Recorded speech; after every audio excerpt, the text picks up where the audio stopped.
Well, that's a first. The financial support package coming out before the lockdown gets announced. Hi everyone, I'm Martin Bamford, and in this video, everything you need to know about Chancellor Rishi Sunak's new £1 billion package of support for the hospitality and leisure sectors and for other struggling businesses, cash for theatres and museums, and a return of the statutory sick pay rebate. If you run a restaurant, bar, cinema or theatre, how you can get your hands on a grant of up to £6,000.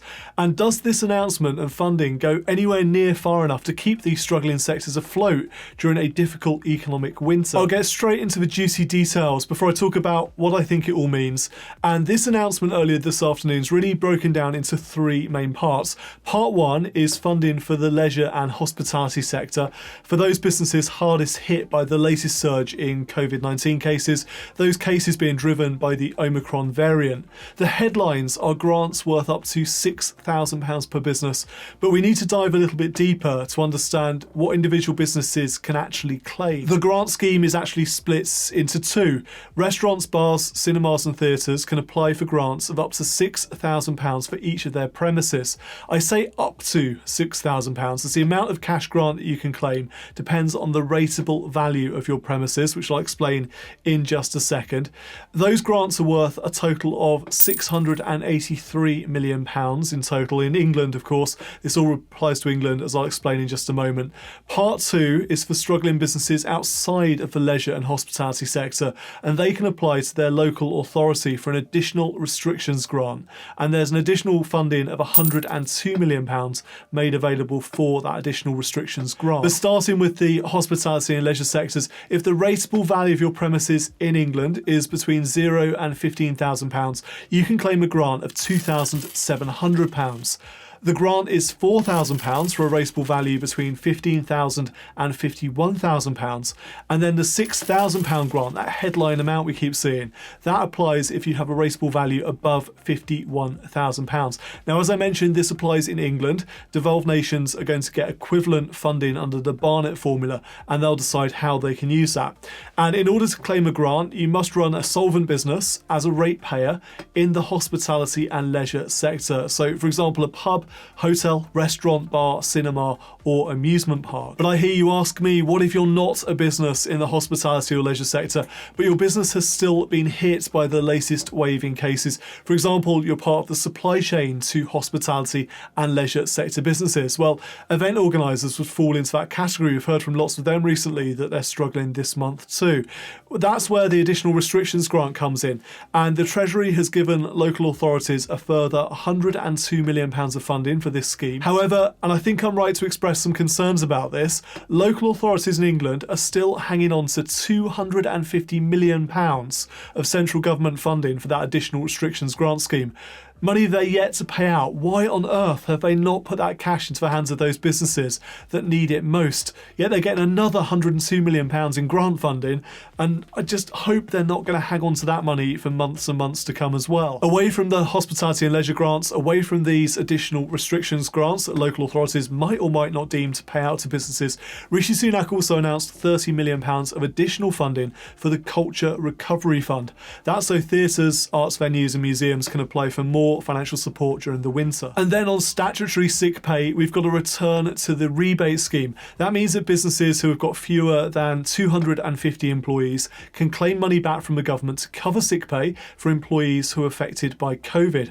And the rebate scheme, it ended on the 30th of September, less than 3 months later, and it's coming back into force. It recognises that an awful lot of staff right now are off sick with COVID cases.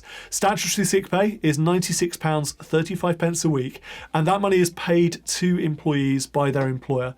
But now the government's going to reimburse employers for that cost up to 2 weeks per employee. That's the maximum you can claim back. You won't be able to actually get the rebate, claim the rebate until mid-January, but it can be applied to any statutory sick pay that's paid out from now onwards. Mike Cherry, who is national chairman of the Federation of Small Businesses, said there was the prospect of 1 million people sick or self-isolating by next month. He said this move will reduce stress best for small employers up and down the country, helping those who are struggling most with depleted cash flow. It is vital that small firms, once again up against a massively disrupted festive season, can reclaim the costs of supporting staff. I'll share a comment from Chancellor Rishi Sunak before I share my thoughts on this latest package of financial support and what might be coming next. So Sunak said, "We recognise that the spread of the Omicron variant means businesses in the hospitality and leisure sectors are facing huge uncertainty at a crucial time. So we're stepping in with £1 billion of support, including a new grant scheme, the reintroduction of the Statutory Sick Pay rebate scheme, and further funding released through the Culture Recovery Fund.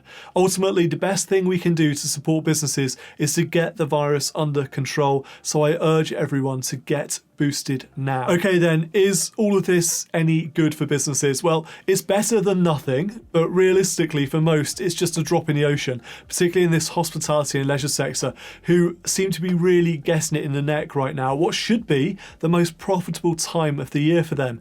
Hospitality UK, the trade body, has reported that many businesses, many of its members, have lost between 40 and 60% of their December trade. We're seeing out there widespread booking cancellations, Christmas dinners being postponed until 2022, weddings being called off last minute due to key members of the bride and groom party testing positive for COVID. It is an absolute bloodbath out there right now for businesses in these sectors. Part of the trouble though is we don't yet, at least, have any lockdown measures in place. Boris bottled it yesterday following the latest cabinet meeting to discuss rising infections and potential responses to those rising infections. There is though pretty widespread speculation that a 2 to 4 week circuit breaker style lockdown is coming into force just after Christmas. Politically speaking, I don't think Boris can afford to blow his remaining popularity that would come from another cancellation of Christmas. So I think any restrictions will likely have to wait until families have seen each other, infected each other, and then subsequently overwhelm the NHS because of decisions they make this weekend over Christmas. That way, the Prime Minister can place the blame on us, on feckless families, for causing a further surge in cases, rather than being blamed as the Grinch who stole Christmas not just once, but twice. But it's pretty obvious that further restrictions in one form or another are coming here in England. We just need to look around the rest of the UK. In Scotland, a limit of 500 people at outdoor events being applied from Boxing Day onwards, and a limit of 200 seated or 100 standing at any indoor events. Those rules are going to be in place for a minimum of 3 weeks. In Wales, no spectators anymore at sporting events from Boxing Day onwards, nightclubs shut down from the 27th of December onwards, and a return to social distancing in shops and workplaces. And in Northern Ireland, a limit of 30 people from different households mixing in homes, and also compulsory face coverings in shops and other venues, and a COVID passport scheme required for entry to nightclubs, bars and cinemas. It's the uncertainty of all of this that's hurting businesses the most. One restaurant owner I spoke to this afternoon, shortly after the announcement from Rishi Sunak, told me how difficult it is to plan for the new year when there is no plan. Their customers, that's us, they're currently relying on advice from Professor Chris Whitty, who urged people not to mix with people you don't have to. And to me, is that lockdown by the back door? It sounds a lot like it. You also have to ask whether the government even has the political authority anymore, after all those Downing Street parties, to actually impose a further lockdown. And keep in mind, of course, that back in July, we were told that the roadmap easing of lockdown restrictions would be irreversible. But today, another 90,000 positive test results, another 172 deaths within 28 days of a positive test result, and another 847 patients admitted to hospital with a positive COVID test result. That said, 52% of those aged 12 and above have now received a booster or a third jab. I had my booster on Friday morning, felt lousy on Friday night and for most of Saturday in fact, but I'm pleased to have that Moderna jab and to get the additional protection that it affords. Let me know what you think about all of this, especially if you work in the hospitality or leisure sector, or indeed in a business that's affected. And are you going to be applying for the financial support under these new grant schemes, or are you going to try and pry some money out of your local authority? Let me know in the comments. Are you already a part of our subscriber community here on YouTube? If you are, thank you very much for supporting these videos. If you're not yet, just click on that little red subscribe button, become part of our subscriber community. It's completely free and you'll never miss an episode. Thank you for watching this video. Until next time, I'm Martin Bamford, and remember, when it comes to your money, the more you know, the faster it can grow.